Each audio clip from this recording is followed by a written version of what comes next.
Hello students, आप सभी का एक बार फिर से एएसपी कोचिंग जयपुर में बहुत बहुत स्वागत। मैं हूं आरपी यादव और आज बात करने वाले हैं धनायन विनिमय क्षमता जो होती है मृदा की, या धनायनों का जो विनिमय होता है उससे पौधे को पोषण से या पोषण को धनायन विनिमय से क्या फ़ायदा हो सकता है, क्या नुकसान हो सकता है। ये धनायन विनिमय जो क्षमता होती है, अपन पढ़ते हैं कि सबसे ज़्यादा धनायन विनिमय क्षमता आपके ह्यूमस की होती है। तो इससे पौधे के पोषण से क्या रिलेशन है, पौधे का जो पोषण होता है उससे क्या इसको लेना देना होता है, उसकी बात कर रहे हैं। अब देखिए यहां बता रहे हैं कि जनरली आपके मृदा जो कोलॉइड्स हैं उन पे धनायन अधिशोषित होते हैं, तो उनको आपको समझना है अधिशोषित धनायन। यानी आपने इस प्रकार से देखा, ये कोलाइड्स है और इनकी सतह पर पॉजिटिव चार्ज वाला धनायन अधिशोषित होता है।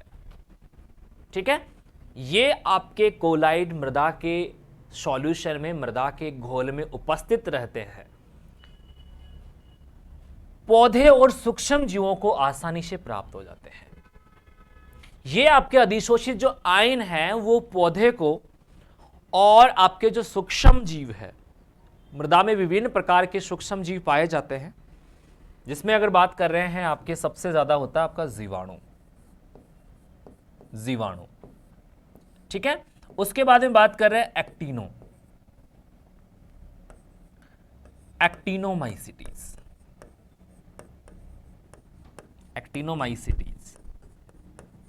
ठीक है, और इसके बाद में बात कर रहे हैं कवक। तो देखो सामान्य रूप से बात करते हैं कि एक्टिनोमाइसिटीज और कवक अपना भोजन खुद नहीं बना सकते, लेकिन कई प्रकार की अभिक्रियाओं के फलस्वरूप जो आपका जीवाणु है वो भोजन बना सकता है। तो इसको यहां पे ये पोषण प्राप्त हो रहा है किससे, जो मृदा की सतह पर या मृदा के कणों के सतह पर जो धनायन अधिशोषित है उनके द्वारा। तो इसमें देखो, या तो धनायन पौधे को मिलेगा या मृदा के सूक्ष्म जीवों को आसानी से प्राप्त हो जाता है। इसमें बात कर रहे हैं यह ऐसी क्रियाविधि है, इसमें आप देखेंगे कि ऐसी क्रियाविधि है, देखो कैसी, जो अधिशोषित धनायनों की प्राप्यता को आसान कर देता है। यहां पे मृदा कोलाइड्स पे बात कर रहे हैं, जैसे कि कैल्शियम बैठा हुआ है, कैल्शियम 2+ बैठा हुआ है, यहां पे बात कर रहे हैं Mg2+ बैठा हुआ है। तो ये निश्चित हो जाता है कि मृदा में ये आयन फिक्स है, ये मृदा के कोलाइड्स पे मौजूद है। जब पौधे को इसकी आवश्यकता होती है तो इनकी मौजूदगी तुरंत उसको पोषक तत्व उपलब्ध करवा देती है। इसके फलस्वरूप आपके धनायनों की उपलब्धता बनी रहती है। और इसके विपरीत जैसे बात कर रहे हैं NO3- जो है वो इसके कणों पर अधिशोषित नहीं हो सकते, इसलिए इनकी जो प्राप्यता है वो आसान नहीं होती है। ये आपके नेगेटिव चार्ज वाले सारे के सारे निक्षालित हो जाते हैं, इनका क्या हो जाता है, निक्षालन हो जाता है। इस वजह से ये आपका पौधों के लिए प्राप्य अवस्था में नहीं रहेगा, निक्षालन से जड़ क्षेत्र से नीचे चला जाएगा।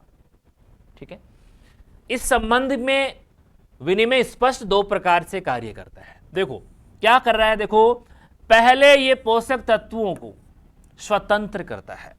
जैसे मैं बात कर रहा हूं यहां पे आपका ये अम्ल है, आपका उर्वरक है। देखो उर्वरक है आपका पोटेशियम क्लोराइड, ये क्या है आपका उर्वरक है। इस उर्वरक में आपका ये जो धनायन और ऋणायन है वो आपस में मिले हुए हैं, आपस में बंध बनाए हुए हैं, इसलिए इसकी प्रकृति क्या होगी, उदासीन होगी। अब देखो यहां आपके धनायनों का रिलीज होना, तो इसमें K+ और Cl- अलग अलग हो जा रहे हैं। तो पहली अवस्था में क्या हो रहा है, पहले ये पोषक तत्वों को स्वतंत्र करता है, यहां पे दोनों के दोनों पोषक तत्व क्या हो गए हैं, स्वतंत्र हो गए हैं। ठीक है, जो मृदा विलयन में चले जाते हैं, जो कहां चले जाएंगे, सीधे मृदा के विलयन में चले जाते हैं। ये विलयन में मूल रोमों से, अब देखो यहां पे क्या होते हैं, मूल रोम, या सूक्ष्म जीवों के संपर्क में आते हैं जो उनका शोषण कर लेते हैं, और शोषण अगर नहीं कर पाते हैं तो जल निकास द्वारा क्या हो जाता है, इनका हानि हो जाती है, जल निकास द्वारा नष्ट हो जाते हैं, जल के निकास के द्वारा नष्ट हो जाते हैं। इसी प्रकार से यदि मूल रोमों और सूक्ष्म जीव मृदा कोलाइड की सतह पर मृदा के कोलाइडी सतह के निकट संपर्क में होते हैं तो मृदा कोलाइड्स और मूल रोमों या सूक्ष्म जीवों के धनायन के बीच एक सीधा विनिमय हो जाता है, एक सीधा सा विनिमय हो जाता है।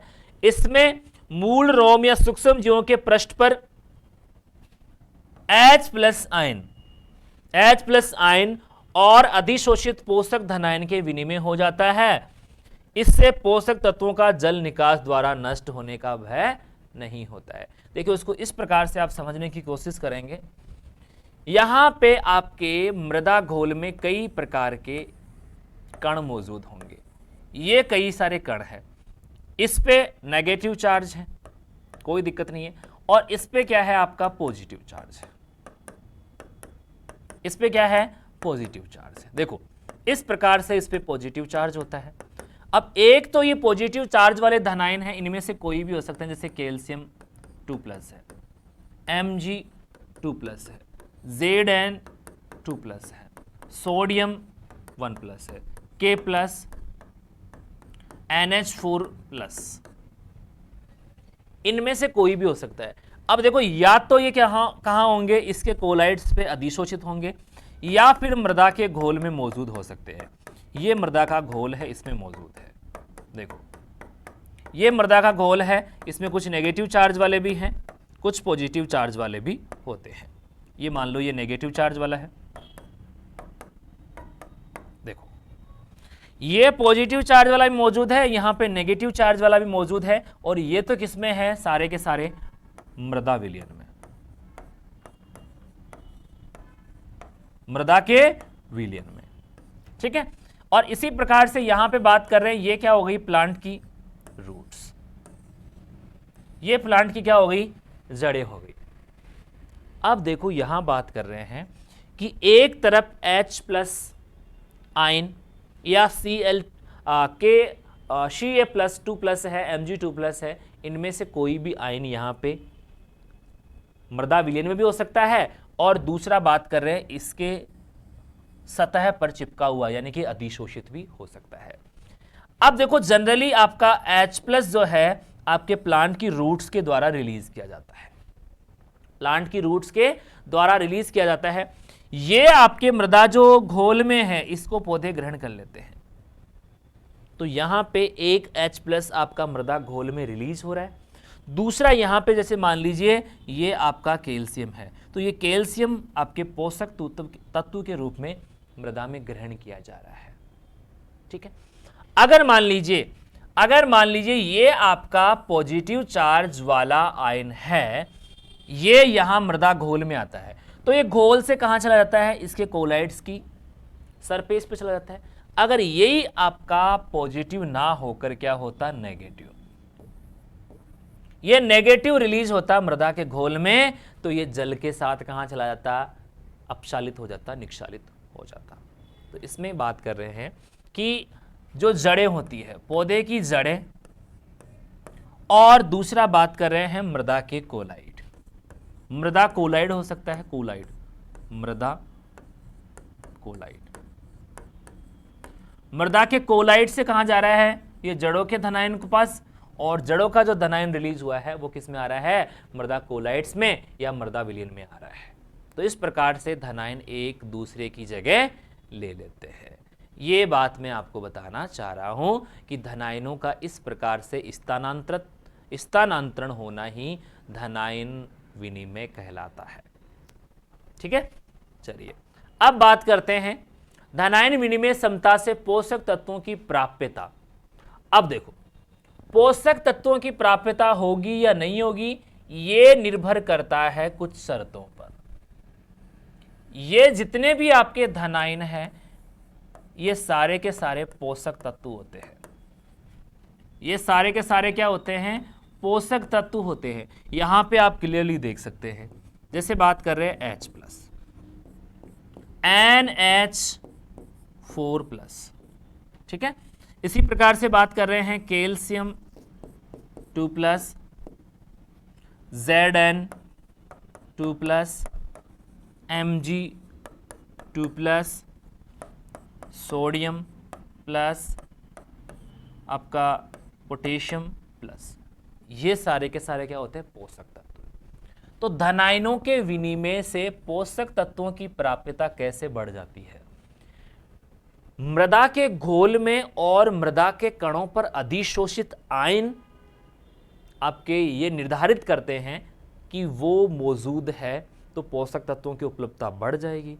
और वो अगर मृदा कोलाइड पे अधिशोषित नहीं है तो वो निक्षालित हो जाते हैं, पोषक तत्वों की उपलब्धता कम हो जाती है। ठीक है, देखो पहली चीज है, शर्त है धनायन संतृप्ति, यानी कि कैटायन सैचुरेशन। विशेष पोषक तत्वों का मृदा की धनायन विनिमय क्षमता से क्या अनुपात है का उल्लेखनीय योगदान होता है।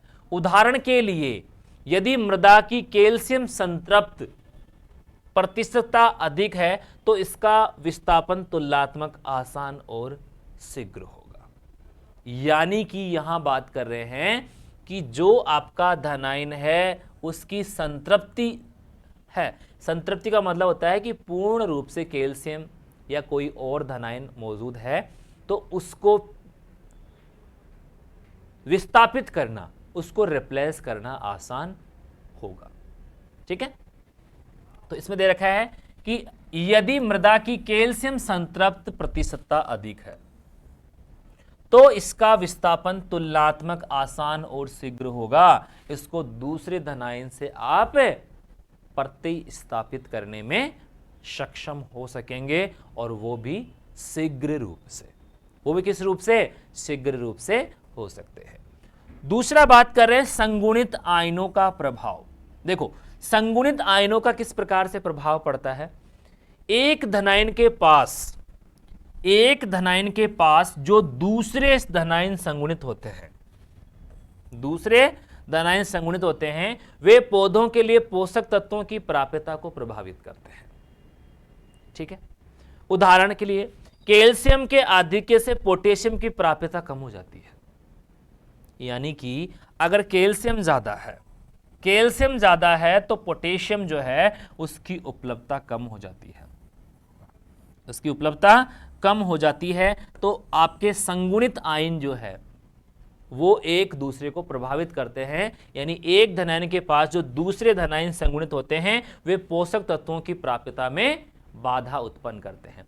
इसी प्रकार से पोटेशियम की अधिक मात्रा मैग्नीशियम की प्राप्यता को कम कर देते हैं। तो पोटेशियम ज़्यादा है तो मैग्नीशियम कम हो जाएगा या इसकी प्राप्यता कम हो जाएगी। तो इसमें कहने का मतलब यह है कि मृदा में जो एक धनायन के साथ में दूसरा धनायन मौजूद होता है, एक धनायन के साथ जो दूसरा धनायन मौजूद होता है वो उसकी प्राप्यता को प्रभावित कर सकता है। वो क्या कर सकता है? उसकी प्राप्यता को प्रभावित कर सकता है। इस प्रकार से पोषक तत्वों की प्राप्यता इन दो शर्तों पर निर्भर करती है। तीसरा आपका जो मोस्ट इंपॉर्टेंट शर्त है वो है कोलाइडों के प्रकार। देखो कोलाइडों के प्रकार किस प्रकार से इसको प्रभावित कर सकते हैं, इसका भी योगदान देख लेते हैं। देखो विभिन्न कोलाइड मिसेलों की विशेष धनायनों को धारण करने की शक्ति भिन्न भिन्न होती है। अब देखो यहां पे मिसेल किसको बोल रहे हैं? मृदा कोलाइड्स का आंतरिक सतह नेगेटिव और बाह्य सतह अगर पॉजिटिव से घिरी हुई है, इसको बोलेंगे आप मिसेल। एक नेगेटिव चार्ज वाले धनायन ने कई सारे धनायनों को आकर्षित कर रखा है या उसकी सतह पर कई सारे धनायन अधिशोषित है तो उस कण को बोला जाता है मिसेल। तो इसमें क्या बता रखा है कि विभिन्न कोलाइडी मिसेलों की विशेष धनायनों को धारण करने की शक्ति भी भिन्न भिन्न होती है।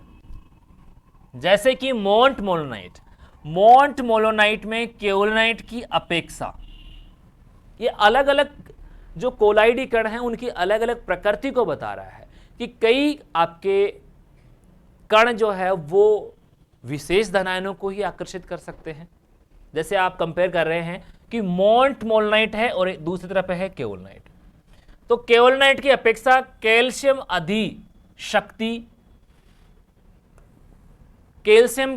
अधिक शक्ति से धारित होता है, यानी कि आपका मोंट मोलनाइट में कैल्शियम ज्यादा धारित होगा। कैल्शियम क्या होगा? ज्यादा धारित होगा।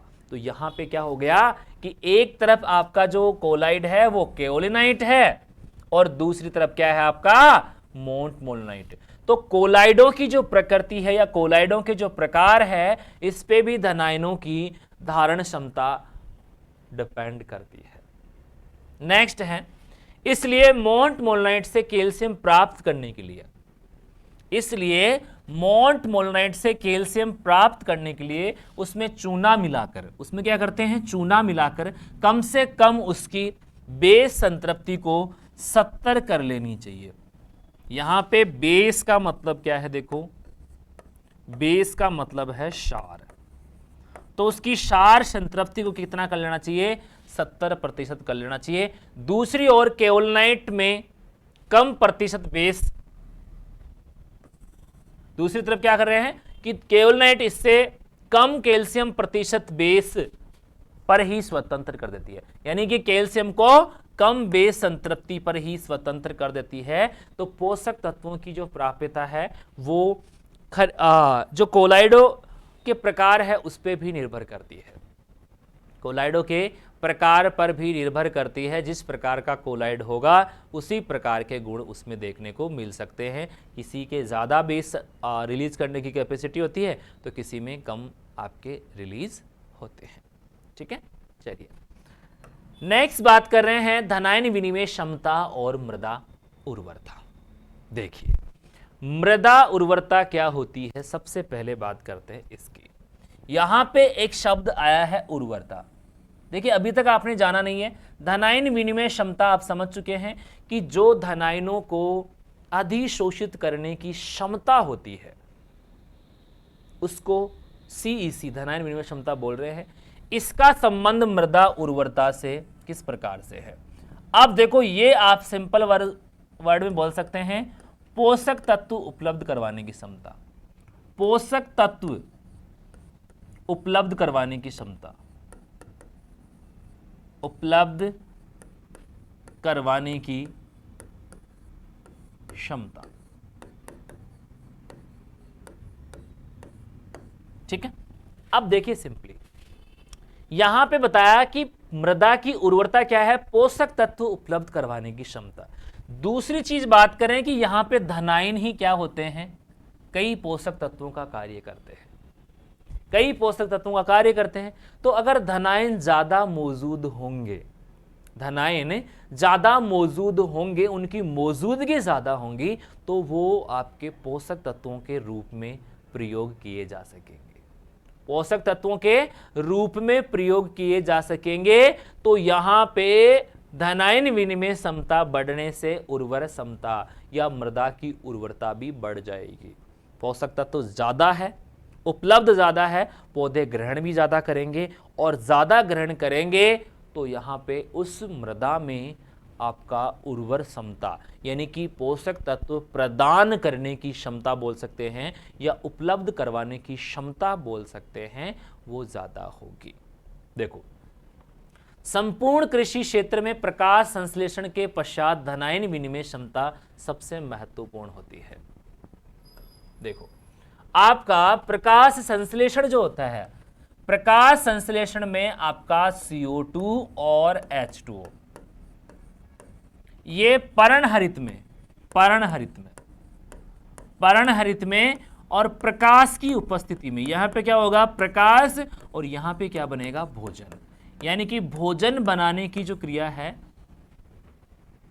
भोजन बनाने की जो क्रिया है, इसके बाद में अगर सबसे महत्वपूर्ण कोई चीज है तो वो है धनायन विनिमय क्षमता। देखो किस प्रकार से अनेक वैज्ञानिकों के अनुसार मृदा उर्वरता का एक मात्र सूचक, यानी कि मृदा उर्वर है या नहीं है, इसका एक मात्र सूचक क्या है? धनायन विनिमय क्षमता। देखो यहां पे पोषक तत्व उपलब्ध करवाने की क्षमता होती है आपकी उर्वरता, और जितने ज्यादा पोषक तत्व उपलब्ध होंगे उतना ही आपका मृदा का गुण कौन सा बढ़ेगा, उर्वरता वाला। तो यहां बताया गया है कि अनेक वैज्ञानिकों ने यह साबित भी किया है कि मृदा उर्वरता को एक सूचक के द्वारा, और वो सूचक क्या है, धनायन विनिमय क्षमता द्वारा देखा जा सकता है। ये क्षमता ज्यादा होगी, ये क्षमता क्या है, ज्यादा, तो पोषक तत्वों की उपलब्धता भी क्या है, ज्यादा है, और ज्यादा उपलब्ध होंगे तो प्रयोग भी किए जाएंगे। नेक्स्ट पॉइंट है, किसी मृदा के विनिमय भस्मों के प्रकार और मात्रा का, भस्मों के प्रकार और मात्रा का मृदा के सामान्य गुणों पर सीधा प्रभाव पड़ता है। देखो भस्मों का मतलब है यहां पे बेस, यानी कि क्षार। तो किसी मृदा के क्षार के प्रकार और मात्रा में गुणों पर आपका प्रभाव किस पे पड़ रहा है, मृदा में। अब देखो जितने भी क्षार होते हैं, जितने भी क्षार होते हैं सामान्यतः क्या होते हैं, नेगेटिव चार्ज वाले होते हैं।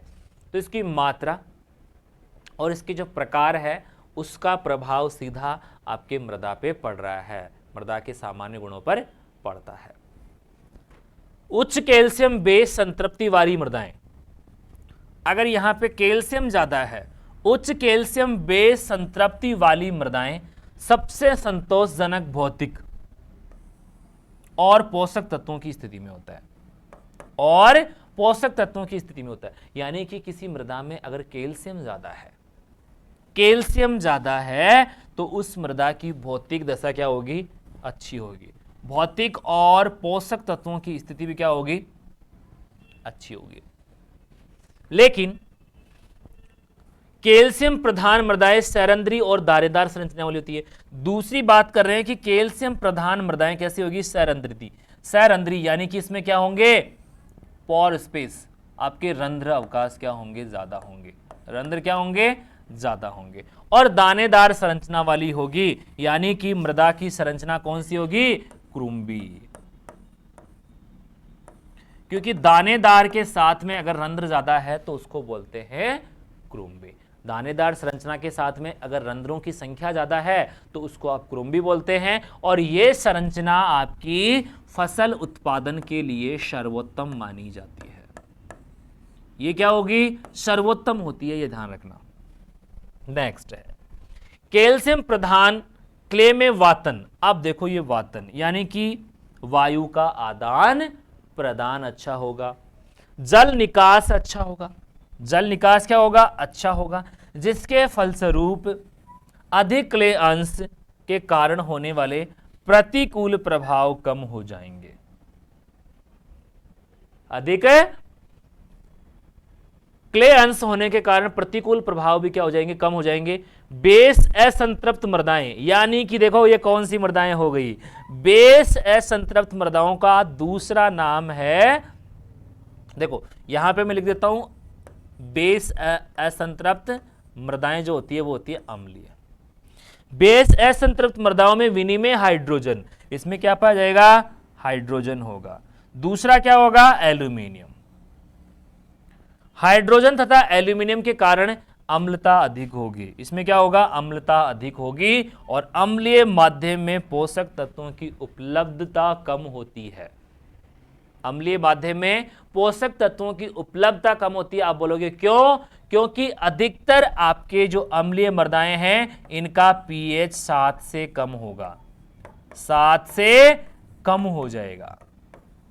आप बोलोगे उससे क्या फर्क पड़ेगा, भाई फर्क पड़ेगा क्योंकि अधिकांशतः पोषक तत्व 6.5 से 7.5 पीएच पर भी उपलब्ध हो सकते हैं। 6.5 से 7.5 पीएच पे उपलब्ध होंगे तो क्या यहाँ पे पीएच 7 से कम है तो पोषक तत्वों की उपलब्धता भी कम हो जाएगी, पोषक तत्वों की उपलब्धता भी कम हो जाएगी। इस वजह से मृदा की उर्वर क्षमता भी प्रभावित होगी।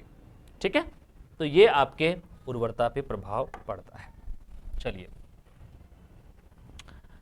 अब देखो क्या कर रहे हैं, यहां पे अम्लीय मृदाओं के बारे में बात कर रहे हैं। हालांकि ये मृदाएं भुरभुरी होती है, हालांकि ये मृदाएं भुरभुरी होती है, लेकिन जब बेस असंतृप्ति की प्रतिशत 30 से अधिक होती है, यानी कि इसमें असंतृप्ति की बात कर रहे हैं, 30% से अधिक होती है, तो इन मृदाओं में पौधों की वृद्धि अच्छी नहीं होती है। क्यों नहीं होती है? क्योंकि पीएच कम हो जाता है। ऐसी स्थितियों में चूने का प्रयोग किया जाता है। वही बात आ गई, देखो कि पीएच क्या हो गया? कम हो गया। पीएच के कम होने से पोषक तत्व अब नहीं मिल रहे हैं, तो क्या करें? चूना लगा। अब क्या करेंगे? चूना लगा, क्योंकि यहां पे आपने क्या देखा कि अम्लीय मृदाएं आपकी बेस असंतृप्त होती है, यानी कि इसमें क्या चाहिए? इसको बेस। असंतृप्ति है, संतृप्त करने के लिए क्या चाहिए? इसको बेस चाहिए, बेस। और आप सभी को पता है कि बेस किसको पसंद है? बेबी को। तो आप बोल सकते हैं कि अम्लीय मृदाएं ही बेबी है। अम्लीय मृदाएं क्या है? बेबी। और बेबी को क्या पसंद है? बेस। यानी कि अम्लीय मृदाओं में बेस की कमी पाई जाती है। सिंपल वर्डों में यही बोल सकते हैं, अम्लीय मृदाओं में बेस की कमी होती है, यानी कि बेबी को बेस पसंद है। तो यहां बेबी कौन है? अम्लीय मृदाएं। और बेबी को बेस दिलाने के चक्कर में, अब देखो बेस क्या होते हैं? जो पहनने के होते हैं, जनरली कपड़े होते हैं, तो यहां पे बेबी को बेस चाहिए होते हैं, और बेस आपको दिलाने पड़ेंगे। आप बोलोगे कि नहीं दिलाएंगे तो पौधों की वृद्धि अच्छी नहीं होगी, बेबी काम नहीं करेगी। तो अब क्या कर रहे हैं यहां पे कि बेबी को बेस दिला रहे हैं, और बेस के क्या लगते हैं? पैसे लगते हैं। बेस के क्या लगते हैं? पैसे। मार्केट में जाएंगे, कुछ भी चीज फ्री नहीं मिलती है, तो पैसे लगेंगे, यानी कि आपके लगने वाला है चूना। तो यहां पे बेबी को बेस दिलाने के चक्कर में चूना आपके लगने वाला है। तो यहां कहने का मतलब कि अम्लीय मृदाओं को सुधारने के लिए, उनको सामान्य बनाने के लिए चूना मिलाया जाता है। अगर चूना नहीं मिला रहे हैं तो पोषक तत्वों की उपलब्धता पर प्रभाव पड़ता है। पोषक तत्वों की उपलब्धता पर प्रभाव पड़ता है, और पोषक तत्वों के अभाव में पौधे अधिकतम वृद्धि नहीं कर पाते हैं। ठीक है। जब विनिमय सोडियम की कुल मात्रा विनिमय धनायनों से 10 से 15% अधिक होती है, तो मृदाएं क्षारीय होती है। ऐसी मृदाओं का पीएच मान 8.5 से अधिक होता है। यहां पे जनरली 8 दे रखा है। जब विनिमय सोडियम का अनुपात इस सीमा से अधिक हो जाता है, या कोलाइडी संकीर्ण पर संतृप्त करता है, तो क्ले सोडियम प्लस में परिवर्तित हो जाता है। यानी कि यहां पे क्या है? ये, और इसकी सतह पे कौन बैठा हुआ है? ये बैठा हुआ है साहब, Na बैठा हुआ है, Na। तो इसको क्या बोलेंगे? Sodium clay. अब देखो क्या हो रहा है इससे, ये मृदा अत्यधिक क्षारीय होती है, और ये क्या हो जाएगी? अत्यधिक क्षारीय हो जाएगी, और इनका पीएच 9 से 12 तक हो जाता है। यानी इसमें क्या कर रहे हैं? 8 से अधिक है, तो इनका पीएच सामान्य 9 से 12 हो सकता है। ये मृदाएं भी उपजाऊ नहीं होती है। तो एक तो ये मृदाएं उपजाऊ नहीं है, और ये नहीं है जी। लेकिन जिन मृदाओं में कैल्शियम की मात्रा अधिकतम पाई जा रही है, उन मृदाओं में पोषक तत्वों की उपलब्धता भी ज्यादा होती है।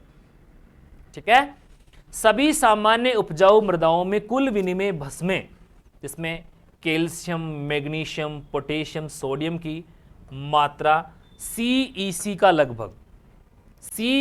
लगभग 80 से 90% तक होती है, तथा विनिमय हाइड्रोजन प्राय 20 से कम होता है। ये आपके डिटेल से दी गई है CEC। देखो कैटायन एक्सचेंज कैपेसिटी आपका कितना होगा सभी उपजाऊ मृदाओं की? सभी उपजाऊ मृदाओं का कुल विनिमय भस्मों का, कुल विनिमय भस्में जो है जितने भी है सारे के सारे बेस है। ये सारे के सारे क्या है? बेस है। इनकी CEC क्या होगी? लगभग 80 से 90% होगी, और विनिमय हाइड्रोजन प्राय 20% से कम होगा। उसी को आप उपजाऊ बोल सकते हैं। उसको क्या बोल सकते हैं? उपजाऊ बोल सकते हैं। ठीक है। चलिए अब बात कर रहे हैं, इन मृदाओं में कैल्शियम मुख्य भस्म होता है। इनमें यानी जितने भी आपके भस्म में है, जितने भी आपके बेस हैं, इनमें कैल्शियम मुख्य रूप से उपस्थित रहता है, जिसकी मात्रा कुल विनिमय धनायनों का 60 से 80% होती है। यानी जितने आपके 100% ये धनायन है भस्मों में, बेस में, सारों में, उसमें से आपका कैल्शियम अकेला कितना होगा? 60 से 80%। विनिमय कैल्शियम की मात्रा अधिक होने पर कैल्शियम क्ले बनती है, जिसकी अभिक्रिया उदासीन होती है। इसका पीएच मान 6.5 से 7.5 होता है, और यही तो चाहिए। अरे अंधे को क्या चाहिए? 2 आंखें। मैंने आपको बताया कि इस पीएच पर पोषक तत्व अधिक मिलेंगे। इस पीएच पर पोषक तत्व अधिक, पोषक तत्व अधिक, ठीक है, पोषक तत्व अधिक मिलेंगे। तो ये कब होता है? जब आपका विनिमयशील सोडियम की जगह कैल्शियम की मात्रा अधिक होती है, क्योंकि इससे क्या बनती है? आपकी कैल्शियम क्ले। आप क्ले में देखेंगे, ये आपका क्या है? Ca2+ बैठा हुआ है, Ca2+, Ca2+, Ca2+। ये जो होगी वो उपजाऊ होती है। ये क्या होती है? उपजाऊ होती है। देखो नेक्स्ट, मृदा का प्रतिशतता बेस संतृप्ति, percentage base saturation of soil. अधिशोषित धनायनों के दो समूहों का मृदा अम्लता एवं क्षारीयता पर विपरीत प्रभाव होता है। अम्लता और क्षारीयता पर विपरीत प्रभाव होता है। अम्लीय मृदाओं में H+ या Al3+ आयनों की प्रधानता होती है, तथा दोनों मृदाओं में विलयन में मृदा विलयन में H+ आयन सांद्रण बढ़ाते हैं। देखो यहां पे बात कर रहे हैं कि मृदा का बेस संतृप्ति। अधिशोषित आयन जो होते हैं, दो समूह में मृदा अम्लता व क्षारीयता और क्षारीयता पर विपरीत प्रभाव होता है। यानी कि बात कर रहे हैं कि ये आपके जो 2 आयन है, इनका मृदा अम्लता व क्षारीयता पर विपरीत प्रभाव होता है। अम्लीय मृदाओं में H+ और Al3 आयन की अधिकता होती है, तथा दोनों मृदा में H+ आयन का सांद्रण बढ़ाते हैं।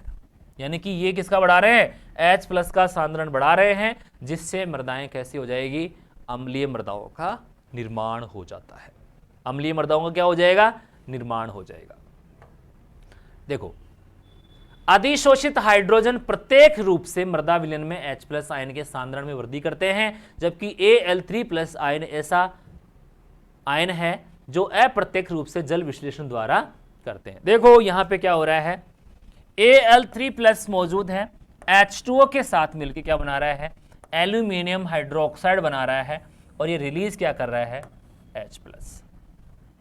तो मृदा में Al3+ होने पर आपका किसका सांद्रण बढ़ रहा है? H+ का।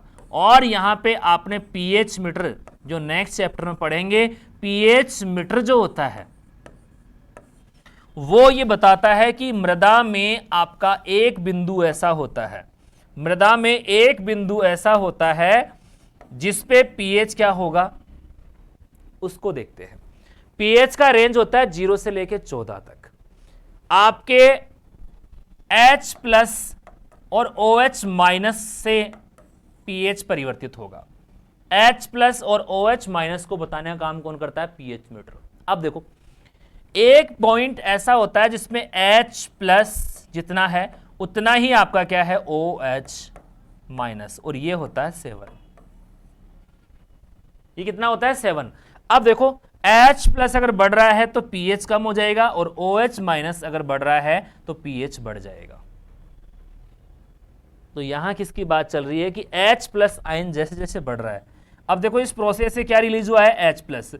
तो इन मृदाओं का pH क्या हो जाएगा? कम। pH क्या हो जाएगा? इसके H से बढ़ने से कम हो जाएगा, और ये मृदाएं कैसी हो जाएगी? अम्लीय। और आपने अभी क्या पढ़ा कि अम्लीय मृदाओं में पोषक तत्वों की उपलब्धता पे प्रभाव पड़ता है। दूसरा प्रोसेस देख रहे, इसमें भी वही रिएक्शन है। इसमें आपका AlOH जो है वो H2O से रिएक्शन करके फिर से क्या कर रहा है? H+ रिलीज कर रहा है, फिर आपका अम्लीय हो जाएगा।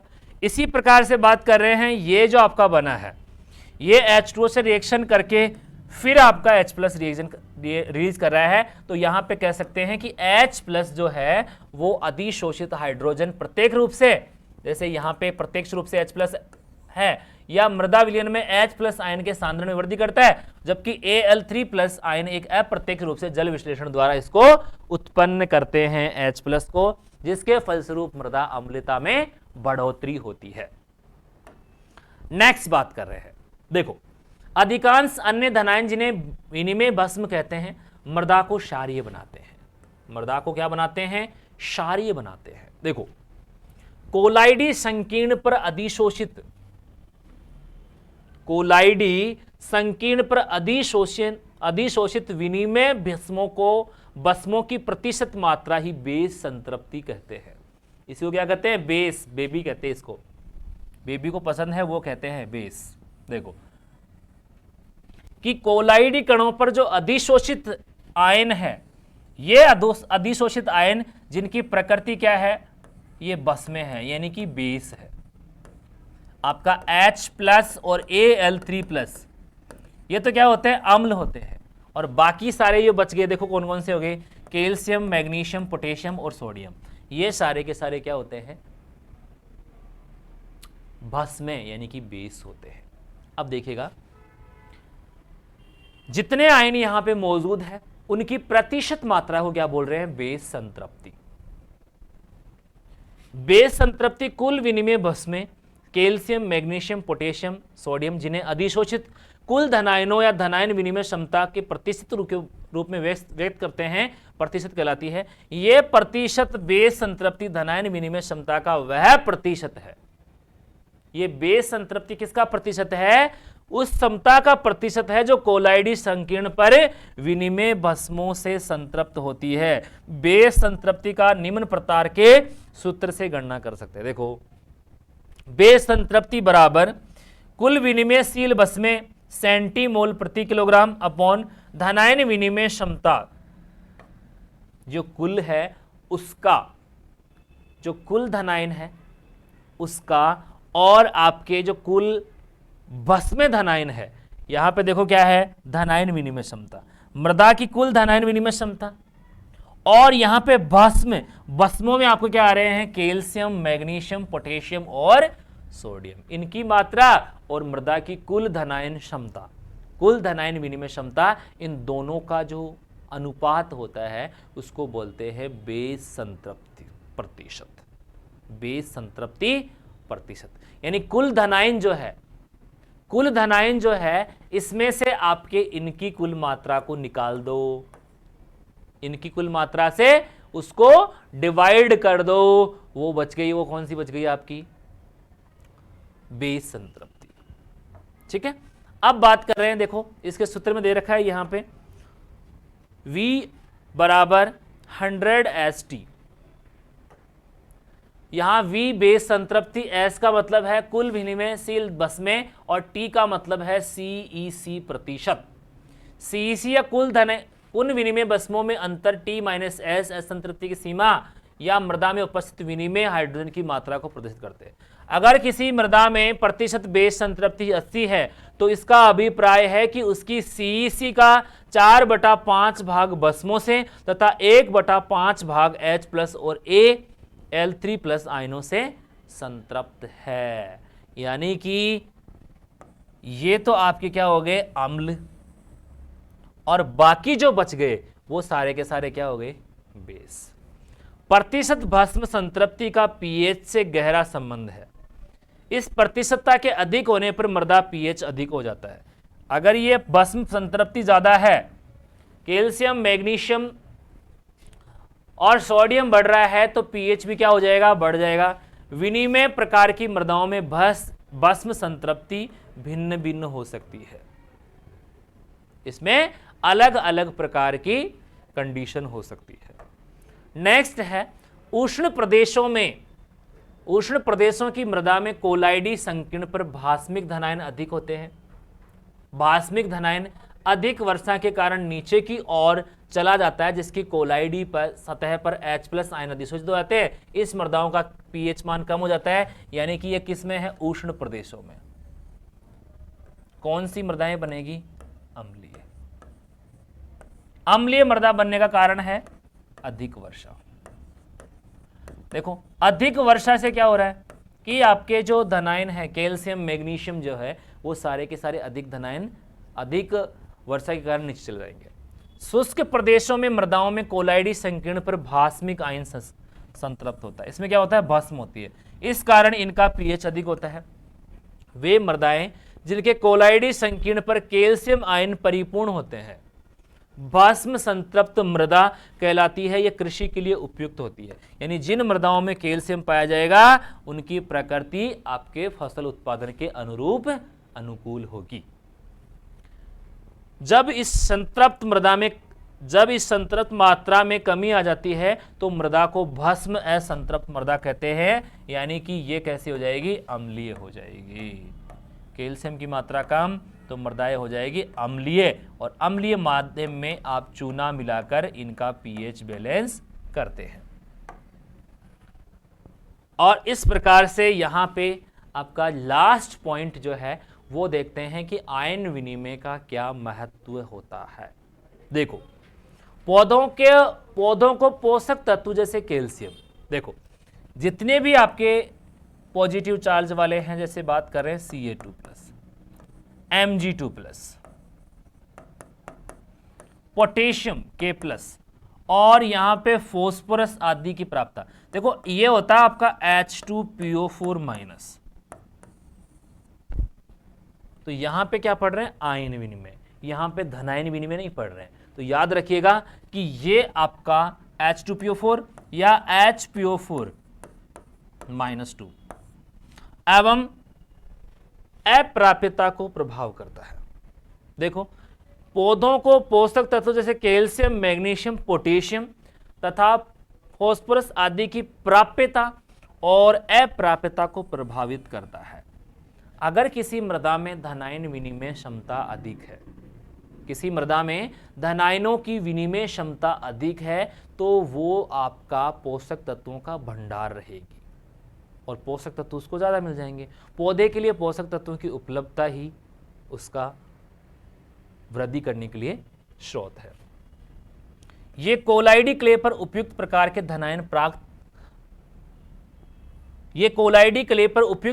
धनायन प्रदान करके मृदा संरचना को नियंत्रित करता है तथा स्थायी संरचना के लिए उत्तरदायी है। अब देखो आप यहां पे क्या सोच रहे हैं कि ये नेगेटिव चार्ज और इस पे पॉजिटिव चार्ज, तो इस पे पॉजिटिव चार्ज वाला कौन सा आयन मौजूद है, ये भी इंपॉर्टेंट है। अगर मैं यहां पे कहूं कि कैल्शियम है सर, कैल्शियम है साहब, कैल्शियम जो संरचना बनाएगा वो क्या बनाएगा, सर्वोत्तम। संरचना कौन सी बनेगी, सर्वोत्तम, क्योंकि ये आपका मृदा कोलाइड को बांधकर आपस में चिपका कर मृदा समुच्चय का निर्माण करेगा और संरचना क्या होगी, बढ़िया होगी। इसी प्रकार से मैं कहूं कि यहां पे आपका सोडियम बैठ गया है तो संरचना क्या हो जाएगी, खराब। संरचना क्या हो जाएगी, खराब हो जाएगी। और ये आप देख सकते हैं क्षारीय मृदाओं में, क्षारीय मृदाओं की संरचना खराब होती है, इसलिए पोषक तत्वों की उपलब्धता भी पौधे के लिए कम हो जाती है। ये मृदा निर्माण के प्रक्रम जैसे क्ले खनिजों का विकास क्षेत्रीय व अंतर क्षेत्रीय मृदा निर्माण को नियंत्रित करता है। ये अम्लीय व क्षारीय मृदाओं को सुधार में महत्वपूर्ण कार्य करता है। देखो पहले लेते हैं अम्लीय को, कैल्शियम कार्बोनेट CaCO3। क्षारीय मृदाओं को सुधारने के लिए लेते हैं कैल्शियम सल्फेट। ठीक है, ये आपका कैल्शियम कार्बोनेट जो है वो क्या करता है, इस H+ को अधिशोषित कर देता है, इसको क्या करता है, रिप्लेस कर देता है। इसी प्रकार से बात कर रहे हैं यहां पे सोडियम, तो सोडियम को रिप्लेस करने का काम कौन कर रहा है, आपका कैल्शियम। ठीक है, तो ये आपका, और दूसरी चीज ये आपका CO3- जो है वो आपका कार्बोनेट और बाइकार्बोनेट बनाता है। तो इससे मृदा का पीएच क्या हो जाता है, मृदा का पीएच इंक्रीज हो जाता है। तो ये प्रक्रम कब पॉसिबल है, या ये कब पॉसिबल है, जब आयनों का विनिमय संभव होता है, तभी ये चीज पॉसिबल है। ये उर्वरकों के प्रभाव उर्वरक प्रयोग को प्रभावित करता है। और साथ ही बात कर रहे हैं कि जो उर्वरक आप प्रयोग कर रहे हैं, तो जैसे मान लीजिए ये आपने लिया है पोटेशियम क्लोराइड, जिसको आप MOP बोलते हैं, तो ये आपका MOP पोटेशियम क्लोराइड है, इसमें K+ और Cl- आपका अलग अलग हो जाएगा। तो ये दोनों पोषक तत्व पौधे द्वारा ग्रहण कर लिए जाते हैं। ये सारी जानकारी आपको आयन विनिमय करवाता है कि पौधों को पोषक तत्वों की जो उपलब्धता है वो किस प्रकार से प्रभावित होती है। ये सारी जानकारी या आपका आयनों का विनिमय होना इसलिए आवश्यक होता है। तो आई होप आप सभी ने इस सेशन में कंप्लीट आपका जो आयन विनिमय चैप्टर है उसको समझने की कोशिश की होंगी। किसी प्रकार का कोई डाउट नहीं होगा, और अगर आपको लगता है कि कोई चीज़ समझ में नहीं आई तो कमेंट सेक्शन में आप कमेंट करके बता सकते हैं। नेक्स्ट जो आपका चैप्टर है मृदा अभिक्रिया, चैप्टर नंबर 5, उसको नेक्स्ट लेक्चर में आप डिस्कस करेंगे। तो मिलते हैं नेक्स्ट वीडियो में। आज के लिए इतना ही। Thank you so much.